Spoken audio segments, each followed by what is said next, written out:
In this presentation, we will continue on with our tax preparation problem number 1.4. Last time we entered this information into the forms, into the software. This time we're going to be verifying it with our income tax formula using an Excel verification worksheet. Here we are with the information in the 1040 that we put in the place last time that we're going to be verifying. Recall that when we put this information into the Excel worksheet, the point is not to as much as possible, not take the information directly from the return that we filled out, but to use the data input fields again, or the data input forms, to then put that information into more of a formula basis so that we get that double check, that double verification. We're going to be doing that with our Excel worksheet. Our Excel worksheet looks like this. Here's our tax formula. We have the bare bones of the tax formula, which will then be supported by the worksheets, which will then feed into it. So let's look at the forms that we have. Once again, we're going to go back to the forms. We're going to lay them out, W-2s on top, then 1099s and any other miscellaneous information typically. And I'm only going to be dealing with the information that's going to be affecting the actual calculation. I'm double checking mainly the calculation here. With the first W-2, we have the 35,000 and the 3,600, box 1 and 2, the withholdings and the tax. Let's do that first. So we're going to go back over to our other Excel sheet. We've got the line 1.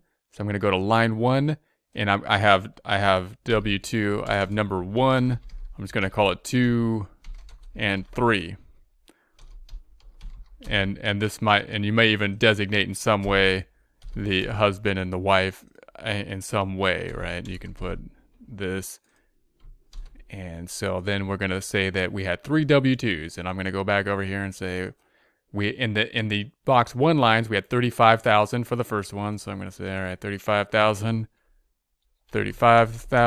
and then in the second one, we had in box 1 the 18,000 in the second one, 18,000, and then in the third one, in box 1, we had the 53,000. So I'm going to say, all right, 53,000. And that adds up to the 106,000. So at this point in time, if I go back to the tax formula, we're going to have the 106,000 that's supported by those 3 W-2s. Then I'm going to look at this line down here, the payments, which is also on the W-2. We're going to jump down here to the bottom of the equation. We're going to go to the credits. We have the same kind of information here. So I'm just going to copy these 1, 2, and 3. Those are going to be here. And then I'm going to say, let's look at box 2 and all these. We had the 3600, so that's the first one, 3600. So 3600, then box 2 of W2, number 2, is going to be 1600. So we're going to say, all right, 1600. Then box 3, box 2 of W2, number 3, is going to be 4800. All right, so we're going to say 4800. 4800. That adds up to the 10,000. That pulls over to the lead sheet on the tax formula of the 10,000. We can't do anything to verify the refund or credit because we don't know what the actual tax calculation is. We have to wait till the end to do that. We can kind of check out the taxable income as it goes. That should be rolling forward as we go. One thing we could note here is, we had 2 people involved. We're not taking the 12,200. That's a single standard deduction. If they're taking the standard deduction, it should be married. Therefore, I'm going to say this equals, according to our table down there, 24,400 for married filing joint. So we can change that, and we can kind of just like look at this number as we go. The refund number down below is not something that we can check out as we go because we cannot calculate the actual tax due to the progressive tax system being too complex for us to do that as we go. So the next thing we're going to do then is just go back down to our data input sheet. And we had the unemployment. So unemployment compensation. So now I'm going to go back over and say, where can I put that in our worksheet? That I would assume is up top in the gross income. So therefore I'm going to go into the income worksheet.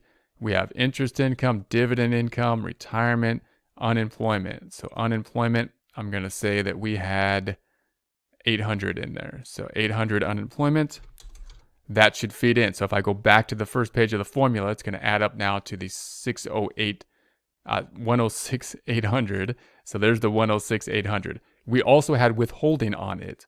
That's going to be down here in the 10 included or added to the 10,000. That's supported by the credit and payment worksheet. So we have the retirement credit, and I don't see one for, we don't have the unemployment. So I'm going to add unemployment compensation, or let's just add it, a 1099G unemployment. And I'm going to put that here. I'm not going to adjust the subtotals. And we're going to say that that came out to $70. So 70. So we're going to add those up, and that will be included there. Now we're at 10,070. That'll pull over to the first sheet. So there's the 10,070. Let's see if we have any more information. I think we had some interest.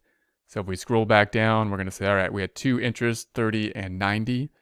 If we go back to Excel, that should be up top. Therefore, I'm going to go to the income sheet. Going to scroll up top, interest income. We had two of them.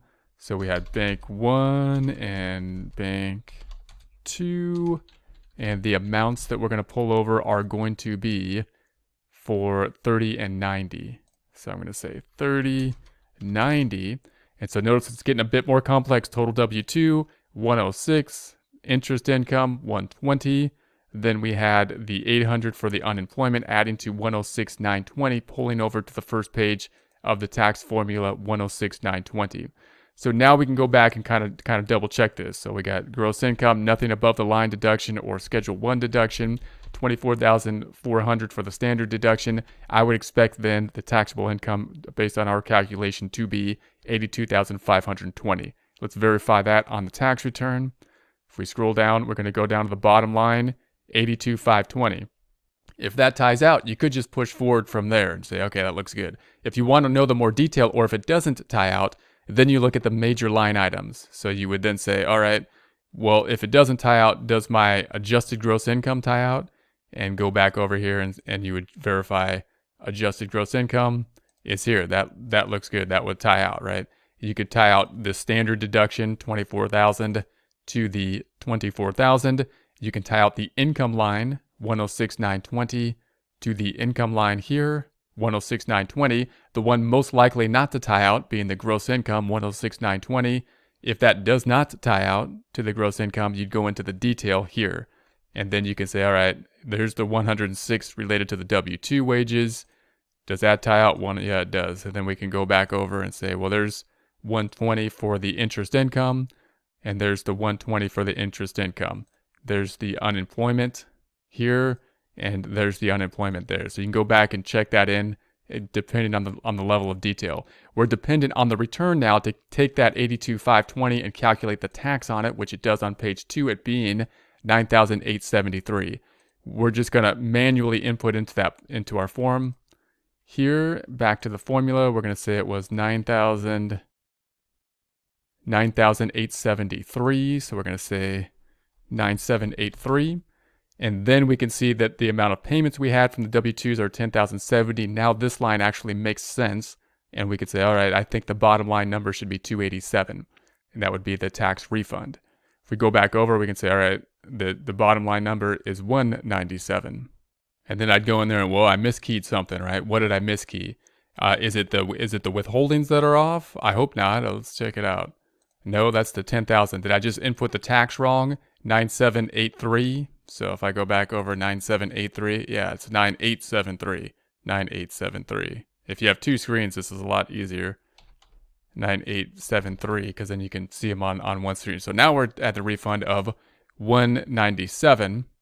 That's an excuse for my dyslexia there, obviously. But anyway, 197. There it is, bottom line 197. Once you have that, then you can go back up and verify in a similar fashion. You might want to just go to the bottom line first and say, does that tie out? If it does, maybe you stop there, or you can go back out and double check it. If it doesn't, obviously you double check things. If it ties out, then you could still double check things if you want those major line items that would be in the tax formula. Once you do this, then of course you want to check the diagnostics. You want to do any analysis on the open items that you kind of guessed about, that you wrote down on the open items that you can then ask about, and then think about any projections into the future year. What kind of changes might you be able to suggest to give added value for strategies on tax planning for the following year.